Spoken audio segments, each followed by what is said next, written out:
نحمده ونصلي على رسوله الكريم أما بعد فأعوذ بالله من الشيطان الرجيم بسم الله الرحمن الرحیم۔ السلام علیکم ورحمۃ اللہ وبرکاتہ۔ کیا حال ہے آپ سب کے؟ میں امید کرتی ہوں اللہ رب العزت آپ سب کو ایمان اور صحت کی بہترین حالتوں میں ہوں گے اور رکھے بھی، آمین انشاءاللہ۔ دوسری میں تمام بہنوں سے دعا گو ہوں کہ آپ سب بھی ضرور از ضرور اس نئے سال کے ساتھ اپنے تمام پچھلے گناہوں کی اللہ رب العزت سے معافی مانگیں۔ اللہ تعالیٰ ہم نہیں پتہ، ہمیں بالکل بھی آئیڈیا نہیں ہوتا کہ ہم سے کون کون سی غلطیاں، کوتاہیاں جان بوجھ کے یا انجانے میں ہو چکی ہوتی ہیں۔ اللہ ہم سب کو ان غلطیوں کی معافی دے، اور آئندہ سے بھی اللہ تعالیٰ سے دعا کریں کہ اگر ہمیں اس نئے سال میں داخل کر دیا ہے، الحمدللہ پڑھیں اس بات پہ، اور اس کے بعد یہ دعا فوراً کریں، اللہ جی خیر والے معاملات لے کے آنا، میرے لیے، میری اولاد کے لیے، میرے ہمسایوں کے لیے، میرے بزرگوں کے لیے، میرے اہل خانہ کے لیے، میرے محلے والوں کے لیے، میرے شہر کے لیے، میرے ملک پاکستان کے لیے، اور تمام امت مسلمہ کے لیے، آمین ثم آمین۔ اللہ رب العزت نے یہ خیر والا سال چڑھایا، الحمدللہ۔ اس کا آغاز آپ سب جانتے ہیں محرم سے سٹارٹ ہو چکا ہوا ہے۔ اس میں ہم جو اسپیشلی جو واقعات سننے میں آتے ہیں وہ کربلا کے حوالے سے ہوتے ہیں، لیکن آپ نے اپنی عبادات میں کوئی تبدیلی نہیں لانی، دعاؤں میں اضافہ کرنا ہے، ذکر اذکار میں اضافہ کرنا ہے، اپنی بہتری میں اضافہ کرنا ہے، یہ نہیں کہ آپ کچھ اور معاملات شامل کر لیں۔ بہرحال اللہ تعالیٰ آسانی فرمائے۔ صرف آج نہیں، میں بار بار کہوں گی، ہر دن یوں سمجھیں کہ شاید یہ ہمارا آخری دن ہے، اس لیے ہمیشہ اپنے لیے آخرت کی تیاری کو مد نظر رکھیں۔ الحمدللہ کہ اللہ تعالیٰ نئے سال میں، نئے دل میں، نئے جگہ پہ ہمیں ہمیشہ اٹھاتا رہتا ہے۔ آج جو آیت ہے، اتفاق دیکھیں کہ یہ بھی آیت اسی بات سے ریلیٹڈ ہے جو میں بیان کرنے جا رہی ہوں۔ اس کو تھوڑا سا ایکسپلین کریں گے، لیکن یہ بہت ہی غور طلب آیت ہے۔ بسم اللہ الرحمن الرحیم۔ کیف تکفرون، کیف کیسے، کس طرح، تکفرون تم کفر کرتے ہو یا انکار کرتے ہو، باللہ اللہ تعالیٰ کے ساتھ، وا یہاں پہ وا اور کا معنی نہیں آئے گا، یہاں پہ معنی ہے اس کا حالانکہ، کون تم تھے، مطلب تم کس طرح سے اللہ تعالیٰ کا انکار کرتے ہو یا اللہ تعالیٰ کے ساتھ کفر کرتے ہو حالانکہ تم تھے امواتن، امواتن بے جان، فاحیاکم، پس احیا اس نے تمہیں زندگی عطا کی، زندہ کیا، احیا حیات، ثم پھر، یمیتکم وہ تمہیں، میت دیکھیں ملتے جلتے الفاظ ہوتے ہیں، وہ تمہیں موت دے گا، ثم پھر، یحییکم وہ حیات پھر تمہیں وہ زندہ کرے گا، ثم پھر، الیہ ترجعون زندگی اور موت کے ذکر کے بعد دیکھیں لائن کیا ہے، ثم پھر، الیہ اس ہی کی طرف، ترجعون تم لوٹائے جاؤ گے۔ یہ ہو گیا اس کا لفظی معنی، جس کو سمجھ کے ہمیں کافی حد تک بات کلیئر ہو جاتی ہے۔ اب اس کے اوپر تھوڑا سا توجہ دیں تو ہمیں اپنی جس پہ ہم اتنا اکڑتے ہیں نا کہ جیسے ہم فار ایور ہی زندگی میں ہیں اور یہیں پہ رہنا ہے، اور جیسے یہاں سے تو جانا ہی نہیں ہے نا۔ اللہ اکبر، اللہ اکبر، استغفر اللہ، استغفر اللہ۔ اللہ تعالیٰ ہمارے اگلے پچھلے گناہوں کو معاف فرمائے اور ہمیں ایمان اور تقوی کی حالت میں اللہ رب العزت اس دنیا سے فارغ کروائے، آمین ثم آمین۔ اس مقام پر کیف تکفرون باللہ وکنتم امواتا فاحیاکم، تم کیسے کفر کرتے ہو اللہ کا حالانکہ تم مردہ تھے، پھر اس نے تمہیں زندہ کیا۔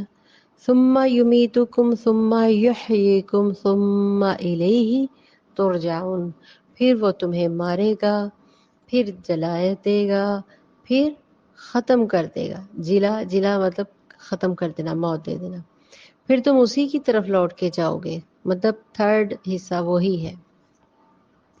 اس مقام پر ایک بڑی حکمت، بہت بڑی گہری حکمت اور فلسفے کی بات بیان کی جا رہی ہے جو بظاہر ہمیں آنکھوں سے نظر تو نہیں آتی، آج نگاہوں سے بالکل اوجھل ہو چکی ہے۔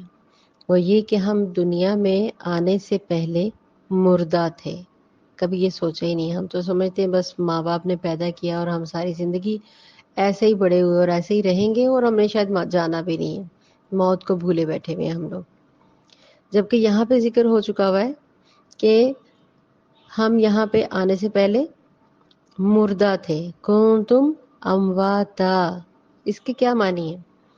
یہ مضمون جو ہے اصل میں سورۃ غافر، سورۃ مؤمنون میں بڑی وضاحت کے ساتھ آگے آئے گا، لیکن سورۃ البقرہ سے پہلے یہ صورتیں نازل ہو چکی تھیں، لہذا یہاں پہ صرف سرسری سا ذکر آیا ہے، اس کا تذکرہ آیا ہے۔ وہاں اہل جہنم کا قول بائیں الفاظ نقل ہوا ہے، جیسے کہ اللہ تعالیٰ فرماتے ہیں ربنا آمتنا اثنتین وأحییتنا التنس، میں اس کا ترجمہ پڑھ دیتی ہوں، آیت لمبی ہے۔ اے ہمارے رب، تو نے دو مرتبہ، امتنا اثنین، تو نے دو مرتبہ ہم پر موت وارد کی اور دو مرتبہ ہمیں زندہ کیا، احییتنا اثنین، پھر دو دفعہ ہمیں زندہ کیا۔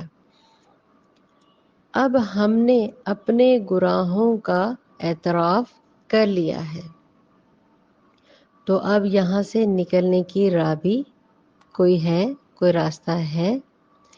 اس سے یہ حقیقت واضح ہوئی کہ انسان کی جو سب سے پہلی تخلیق ہے نا، جس کا ہم نے کل بھی تھوڑا سا ذکر کیا ہے، تخلیق اول، عالم ارواح، کل میں نے اس کا ذکر کیا تھا، صرف ارواح کی ہی حیثیت سے ہوئی تھی۔ انسان کی جو تخلیق ہے، جو سب سے پہلی تخلیق ہے، وہ ارواح میں مطلب ایک روح کی شکل میں ہی سب سے پہلے ڈکلیئر ہوئی تھی۔ جیسے کہ ہمیں حدیث کی کچھ الفاظ بھی میں شیئر کروں گی، الارواح جنود مجنہ، یہ متفق علیہ جو روایت ہے نا، اس کے حوالے سے میں آپ سے شیئر کر رہی ہوں، یعنی ارواح جمع شدہ لشکروں کی صورت میں تھیں۔ ان ارواح سے وہ عہد لیا گیا تھا جو عہد الست کہا جاتا ہے، جس کا ذکر میں کل کیا تھا، اس لیے مختصر سا۔ پھر انہیں سلا دیا گیا، گویا پھر موت دے دی گئی۔ جو ہم گزر کے آئے نا اس سے، اس موت سے، مطلب ارواح میں روحوں کو بنایا گیا، پھر ان کو سلا دیا گیا، نیند کا ذکر ہے، سلا دیا گیا۔ آپ شاید نہیں جانتے، میں ایک بات اور کلیئر کروں کہ مردہ معدوم نہیں ہوتے، مطلب جو مردہ ہوتا ہے وہ بے ہوش نہیں ہوتا، مطلب مرا ہوا ہوتا ہے ظاہری طور پہ، ہمیں اس میں جان نہیں ہوتی، لیکن اس کو دوبارہ نیند میں سے اٹھایا جائے گا جب وہ اللہ کی طرف پلٹائے جائیں گے، پھر دنیا میں عالم خالق کے مرحلے میں وہ چلا جائے گا۔ جس طرح سے ایک ماں کے، میں اگزامپل دوں گی، ایک ماں کے وجود میں ایک لوتھڑا سا جنم لیتا ہے، یہ تو سب اب سائنس کے حوالے سے میں نے پہلے ہی کہا کہ جلدی سمجھتے ہیں بات۔ لوتھڑا سا ایک ہوتا ہے، ایک گوشت کا ٹکڑا سا ہوتا ہے، ایک پیس، ایک سیل، پھر اس کو بڑھا کے اللہ تعالیٰ کی توفیق سے ہی سب کچھ ہوتا ہے۔ بڑھتے بڑھتے بڑھتے وہ 9 ماہ کے اندر ایک کمپلیٹ بچہ بنتا ہے. لیکن آپ نے زیادہ تر سنا ہوگا اور ڈاکٹرز بھی کہتی ہیں کہ آپ 2-3 ماہ اس کے بعد دیکھا جائے گا. تو یہاں پہ جو بات میں ایکسپلین کرنا چاہ رہی ہوں کہ جب 4 ماہ 3 ماہ گزرتے ہیں پھر اس کے بعد اس میں اللہ رب العزت پھونک جو روح ہے اس کو پھونک دی جاتی ہے اس کے اندر جو روح ہوتی ہے. پہلے وہ جسٹ ایک الگ گوشت کا ایک لتھڑا ایک گوشت کا ایک پیس ہی رہتا ہے اور کچھ بھی نہیں. بہرحال اللہ تعالیٰ کی تخلیق ہے, اللہ تعالیٰ بہتر جانتے ہیں, بہترین وہی وضاحت کر سکتے ہیں, میں صرف کوشش کر رہی ہوں اگر سمجھ آ جائے. تو لہٰذا یہاں پہ جو بات سمجھائی جا رہی ہے کہ گویا پہلی مرتبہ کا زندہ کیا جانا ہو گیا جب وہ 4 یا 3 ماہ کا ہوتا ہے. پھر ہم اس دنیا میں اپنے جسد مطلب پھر ہم اپنی روح کی بجائے اپنی باڈی میں آتے ہیں, اپنے جسد کے ساتھ آتے ہیں, زندہ کیے گئے ہیں. ہمارا جسد وہیں چلا جائے گا جہاں سے ہم آئے تھے. جب انسان مرتا ہے نا تو پھر اس کی جو باڈی ہے مٹی سے آئی تھی نا, مٹی کے اندر ہی دوبارہ چلی جائے گی, اور ہماری روحیں بھی جہاں سے آئی تھی وہیں واپس چلی جائیں گی. کلیئر بات؟ عالم برزخ میں روحیں واپس وہیں اکٹھی کر دی جاتی ہیں جب انسان دنیا سے فوت ہو جاتا ہے. اس لیے ہم لفظ بولتے ہیں انتقال کر گئے. انتقال کر گئے اصل لفظ یہی ہے. مر جانا, فوت ہو جانا یہ دوسرے الفاظ ہیں, لیکن انتقال کا صحیح کلیئر اس بات کو کیا جاتا ہے کہ ہم دنیا سے جہاں سے آئے ہیں اور وہیں سے ہم واپس چلے جائیں گے. یہ فلسفہ اصل میں حکمت قرآنی کا بہت بڑا گہرا نقطہ ہے. میں نے کہا اس کو انشاءاللہ ہم آگے پڑھیں گے, آگے انشاءاللہ اگلی صورتوں میں انشاءاللہ. تو ہم اس بات کو اور تھوڑا سا کلیئر کرنا چاہتی ہوں. یہاں پہ تھوڑی سی ڈیٹیل میں آ جاتے ہیں. پہلے میں نے روح اور جو باڈی آتی ہے اس کا ذکر کیا. تو یہاں پہ ذکر ہو رہا ہے کہ جو کفار ہیں وہ انکار کرتے تھے, جھٹلاتے تھے, یا کہتے تھے کہ ہم تو دنیا میں, ان کی عمریں بھی تو 100 سال تھی نا, تو بڑے آرام سے وہ کہتے تھے کہ کئی فتق تو کس طرح ہم مارے جائیں گے, ہم تو ادھر ہی رہیں گے, ہماری تو زندگیاں لا محدود ہیں. تو اللہ تعالیٰ ان کی وضاحت یہاں پہ کہہ رہے ہیں ان کو, اور یہ بڑا گہرا فلسفہ دیا گیا ہے ویسے بھی انسان کے لیے. کئی فتق فرونا باللہ, تم کیسے اللہ تعالیٰ کے ساتھ کفر کرتے ہو حالانکہ تم بے جان تھے. اس نے تمہیں زندہ کیا, عطا کی, پھر تمہیں موت دی, پھر وہ تمہیں زندہ کرے گا, اور پھر تم نے اسی ہی کی طرف لوٹ کر پلٹ کر جانا ہے. مطلب تم اللہ تعالیٰ کا انکار کر ہی کیسے سکتے ہو نا, تم تو مردہ تھے, تمہیں تو عدم سے وجود میں لایا گیا. اللہ رب العزت نے ایک اور جگہ پہ فرمایا ہے نا, سورۃ الدہر میں سب سے پہلی آیت, هل اتى علی الانسان, کیسے انسان پر زمانے میں سے کوئی وقت ایسا بھی آیا ہے جب وہ قابل ذکر کوئی چیز بھی تھا. سبحان اللہ. دیکھیں اللہ تعالیٰ مطلب ریلائز کروا رہے ہیں اس آیت میں کہ تمہاری کوئی ویلیو تھی, جو تم قابل ذکر بھی تھے, ایک لوتھڑے تھے, ایک کچھ بھی نہیں تھے. تو اس دنیا کی زندگی میں ہر طرح کا پھر اس کو رزق دیا گیا. رزق میں نے کہا پہلے بھی ذکر کیا ہے سب سے پہلی صورتوں میں, آیتوں میں, کہ رزقناہم مطلب کہ اولاد آپ کا رزق ہے, آپ کی صحت آپ کا رزق ہے, اور یہ پھل پھول یہ تو کھانے والے پیٹ کی چیزیں نا, یہ تو غذا ہے, خوراک ہے, یہ بھی رزق دیا ہے. لیکن آپ کو صحت دی, آپ کو بصارت دی, آپ کو زبان دی, آپ کو سننے کے لیے کان دیے, یہ جو سماعت ہے, حواس خمسہ, یہ سب رزق ہے. آپ کو آواز دی جس سے آپ خوبصورت تلاوت کرتی ہیں, آپ کو آواز دی کہ آپ اپنے باتوں سے دین کو پھیلائیں, اپنے عمل سے. یہ عمل یہ بھی رزق ہے, جو ہم عمل کرتے ہیں یہ بھی رزق ہے, یہ بھی اللہ کی توفیق ہے, کوئی اپنا کمال نہیں ہوتا. تو لہٰذا اب رزق کے اوپر ڈسکس کروں گی تو بے شمار آگے چلی جاتی ہے بات. پھر اسی کی طرف تم لوٹائے جاؤ گے, تو تمہیں تمہارے اعمال کا پھر کیا دیا جائے گا, پورا بدلہ دیا جائے گا. ترجعون, جب اللہ تعالیٰ خالق ہے, مالک ہے, تمہاری زندگی پر تصرف کا پورا اختیار رکھتا ہے, موت اسی کے حکم سے آتی ہے، آپ یقین کریں، آپ کے حکم سے نہیں آتی، اس کے فیصلے تم پر نافذ ہوتے ہیں۔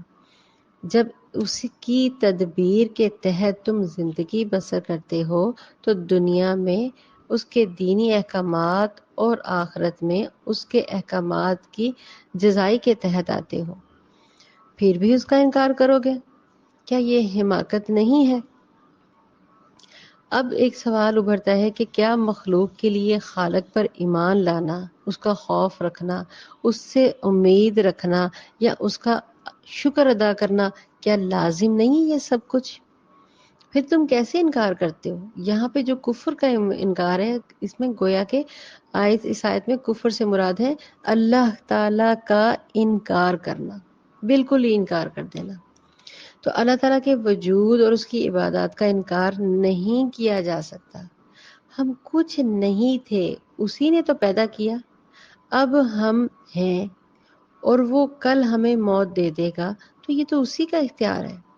ہماری موت کے اوپر کوئی آج تک کوئی بندہ زندہ کر کے دکھائے ہے اختیار؟